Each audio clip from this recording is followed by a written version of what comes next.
Hi, it's Katana's mom.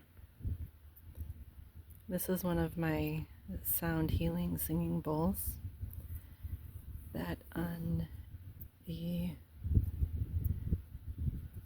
surface right here is called the Flower of Life.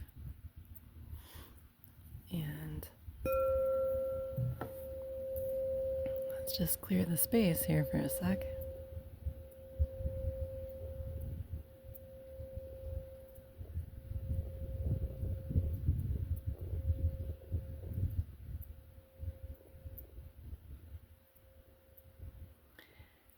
So the Flower of Life in 3D form, let's see, looks like this. So if it were in a ball or instead of a picture on my bowl, that's what it would look like. And that's how it's usually represented. And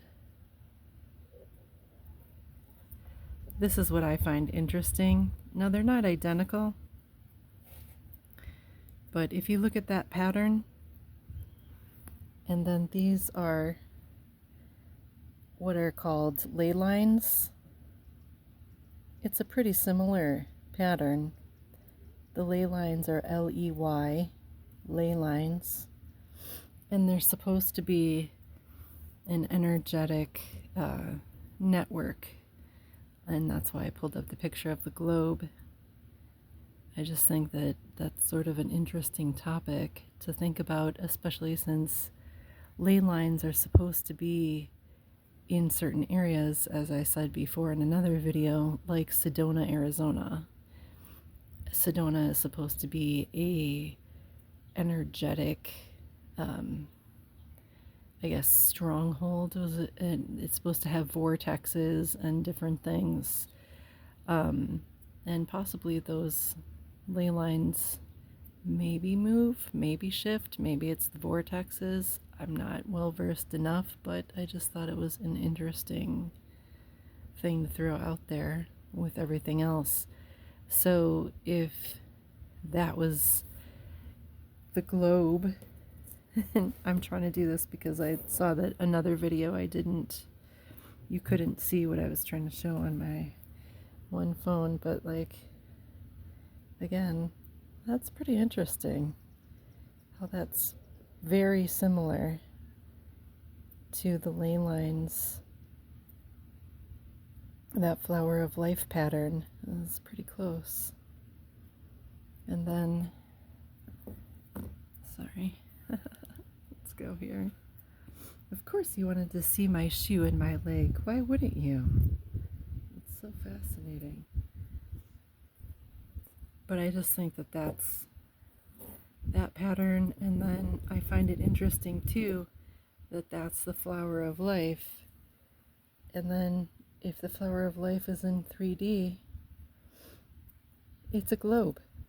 it's in a sphere. So how is that? Why is that? That is very similar, and it's just one of those, it's just another mathematical thing in a way to me. So, and look, it's a mountain. You can go hike there. It's awesome. So this pattern is something that's sacred. So I feel like there are many things involved in that as well. It's sacred geometry. Why is geometry sacred? These are questions I like to ask. Just like when I rolled up the piece of paper with the different timelines that could theoretically be touching, right? If there's a sacred geometry to things like the Flower of Life or other things, there's other sacred geometry patterns. Could it be, and these are just questions and theories that I have, say that the Fibonacci sequence is, kind of like a rolled up form, well, you know, it's a mathematical equation, but it's also sort of like the piece of paper that I had that I rolled up.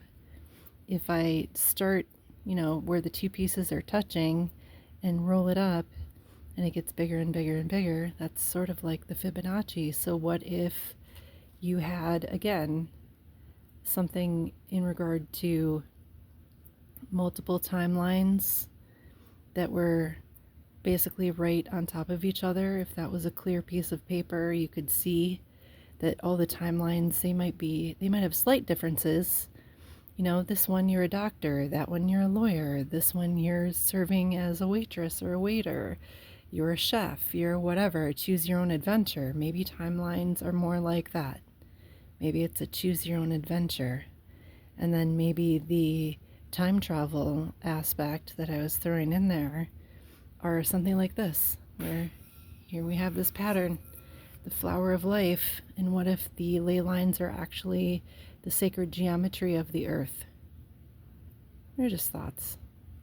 But what if, this point right here in the center, or this one down here on that loop that is, again, if the lines of our life, we experience that as a straight line, right? We experience that timeline as from birth to death, and we experience that, and then we make different choices, and those affect the different timelines that we're a part of or not a part of. Maybe we release the older ones, the lower vibration ones, where this one I did all kinds of things that were horribly bad for me, and then I moved up to this other one where I did really good things like exercise and I ate right, and then I went to college, and then I got a degree, and then I had this really amazing job. Maybe that's, higher up on the vibration, or maybe the higher up on the vibration for you is I play music really well, or maybe higher up on the vibration is I was genuine in who I was, and I stopped being something for everyone else and started being something for me, so that I could be the living example of what it is to be true and genuine to yourself. Maybe it's that. I don't know. Choose your own adventure, choose your own timeline. Those are all things that you have to figure out for yourself. I'm just posing just theories on what things could be. The answers are always inside of you. You just have to ask yourself, and you'll find it. You'll figure it out. But I do think that the Mobius strip is as a straight line of a timeline.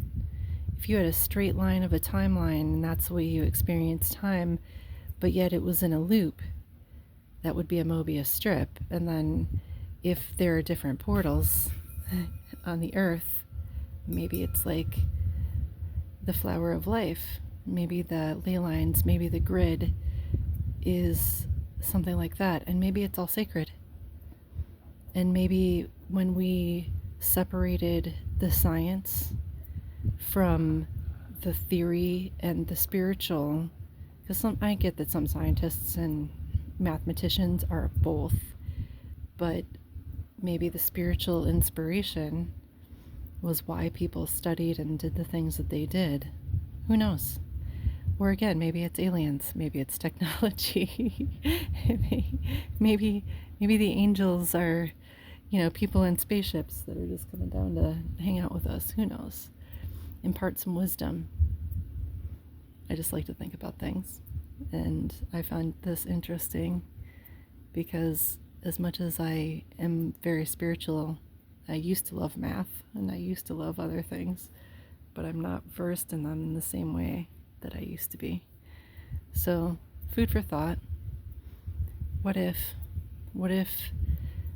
a Mobius strip and the Fibonacci sequence and the flower of life and other sacred geometry and mathematics are all tied together? And maybe it all means something. Maybe it all makes more than what we think it does. All right. those secret societies that are out there and that are doing things, maybe that has something to do with it as well. Maybe that's the real reason that civilizations were destroyed and their knowledge was destroyed as well. Or that's why people keep their knowledge hidden, because if everybody knows this knowledge, then what does that mean? And then if you can't control it, right? And if only a certain amount of people get to know the information, then they get to control it. I don't know. If I knew the future, and if I could see what was going to happen by traveling on a timeline through ley lines, or if I could figure out in my lifetime how to do certain things, it's just got a lot of possibilities, doesn't it? For people that are on the side of, I don't know, the light versus the people who are on the side of something not so beautiful, maybe more nefarious. These are just questions. You'll find your own answers. It's Katana's mom.